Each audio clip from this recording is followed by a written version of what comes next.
Have you ever wondered what it would be like to be the last hope of humanity?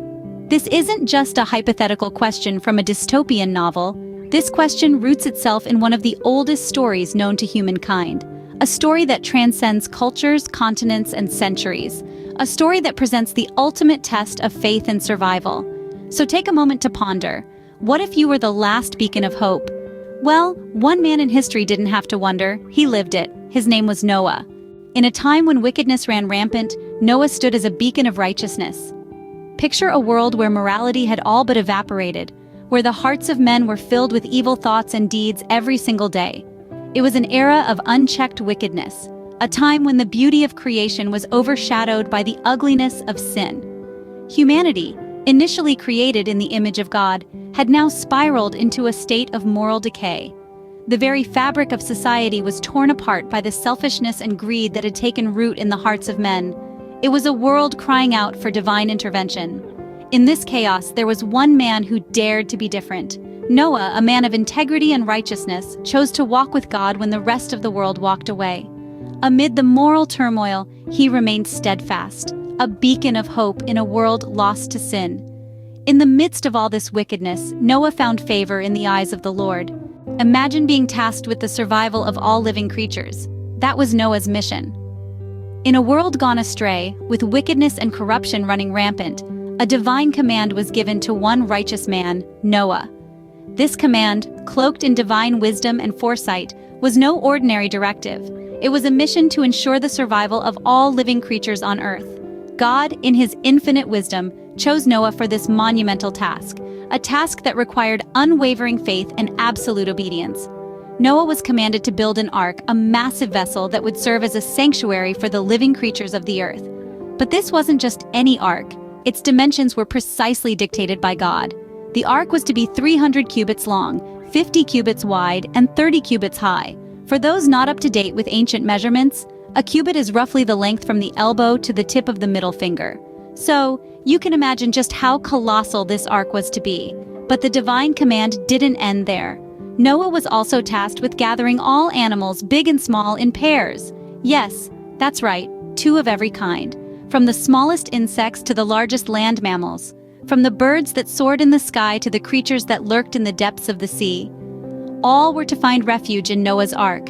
This divine command was not just a test of Noah's obedience, but also of his faith. It was a mission that seemed impossible, a task that appeared insurmountable. Yet, Noah did not waver. He did not question or doubt. He simply obeyed. With faith and obedience, Noah set out to accomplish this daunting task. And as we will see, his faith would not go unrewarded. For in the face of impending destruction, Noah's ark would serve as a beacon of hope, a testament to the power of faith and the promise of divine protection. With faith and obedience, Noah set out to accomplish this daunting task. The skies opened up, and the world was engulfed in a flood like no other. It was as if the very heavens had torn asunder, releasing a deluge of water that swallowed up the earth. This was no ordinary rainstorm. It was a divine flood, a cataclysmic event intended to cleanse the world of its wickedness.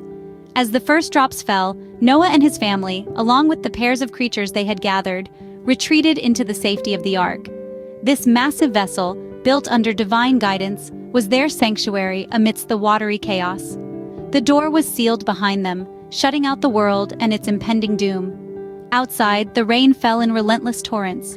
Rivers overflowed their banks, mountains vanished beneath the surging water, and all that breathed and lived on dry land was swept away. The world as it was known was being erased, rewritten by the hand of the divine. Inside the ark, Noah and his family were safe. They lived amidst the chorus of animal calls, the lullaby of rain against the wooden hull, their only other companion. They watched, waited, and prayed, their faith an unyielding anchor in the storm. This deluge was not a fleeting event. For 40 days and 40 nights the rain fell without cease. The world outside was a vast, undulating sea, a watery grave where once there had been thriving life. But within the ark, there was life, a beacon of hope amidst the destruction. As the days rolled into weeks, the inhabitants of the ark were tested, but their resolve did not falter. They were the chosen, the ones who would inherit the cleansed world, the ones who carried the burden and the blessing of survival. And so they endured, trusting in the promise of a world reborn, a world cleansed of its wickedness. In the heart of the storm, in the belly of the ark, they waited for the divine flood to recede, to reveal the dawn of a new era. For 40 days and 40 nights, the earth was a watery grave. When the rain stopped, a waiting game began. The world was a vast, endless sea with no land in sight, a stark contrast to the world Noah and his family once knew. They were confined to the ark, floating aimlessly on the water's surface, waiting. Patience in this moment was more than virtue. It was their only option. After 40 days and 40 nights, Noah, desperate for dry land, sent out a raven. But the raven found no rest for the sole of its foot. It flew back and forth until the waters had dried up from the earth. Then, Noah sent a dove to see if the waters had decreased from the face of the ground. But the dove found no resting place. It returned to Noah in the ark, for the waters were still on the face of the whole earth. Noah stretched out his hand, took the dove, and brought it back into the ark. 7 days passed. Once again, Noah sent the dove out of the ark. This time, it returned in the evening, bearing an olive leaf plucked off in its beak. Noah's heart must have leapt. The olive leaf, a sign that the floodwaters were receding and life was returning. Noah waited another 7 days. He sent out the dove again, but this time it didn't return. The waters had indeed receded. The tops of the mountains were now visible. Noah removed the covering of the ark. He looked out upon a world reborn. The earth was dry. The flood, the destruction, was over. It was time for Noah, his family, and the animals to emerge from the ark. It was time to step out into a world washed clean, ready for a new beginning. With the receding of the waters, a new beginning was in sight. As they stepped onto dry land, a promise was made. Now Noah and his family, along with all the animals, were finally free to roam the earth once more. But before they could fully embrace their newfound freedom, Noah had something important to do. In a profound act of gratitude, he built an altar to the Lord and offered a sacrifice. Can you imagine the scene? The sizzling aroma of the offering rising up into the heavens, a sweet-smelling symbol of Noah's immense gratitude. And God, in his divine wisdom, was pleased with Noah's sacrifice. So pleased, in fact, that he made a promise, a covenant with Noah and his descendants, and indeed with every living creature. God pledged that he would never again destroy the earth by flood. Never again would the world face such cataclysmic destruction. But promises, as we know, are only as good as the trust we place in them. And so, to ensure that his promise was remembered, God introduced a sign that would serve as a constant reminder of this divine covenant. And what sign was this, you ask? It was none other than the rainbow, that beautiful burst of color that follows the rain, arching across the sky in a spectacular display of nature's beauty.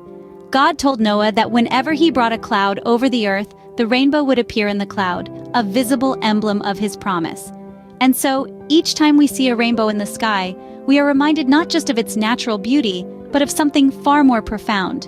We're reminded of the promise God made all those years ago, a promise of mercy and preservation, a promise that echoes down through the ages. And so, every time we see a rainbow in the sky, we're reminded of this promise and the story of a man named Noah. So, what can we take away from Noah's incredible story? From the onset of humanity's wickedness, through the divine command to Noah, to the great flood and receding waters, Noah's tale is one of unwavering faith, obedience, and patience. The covenant and the rainbow remind us of the promise of new beginnings. Noah's story isn't just a tale from the past, it's a living testament to the power of faith that continues to embolden millions. Noah's story is a testament to the power of faith and the promise of new beginnings. It's a story that continues to inspire millions around the world.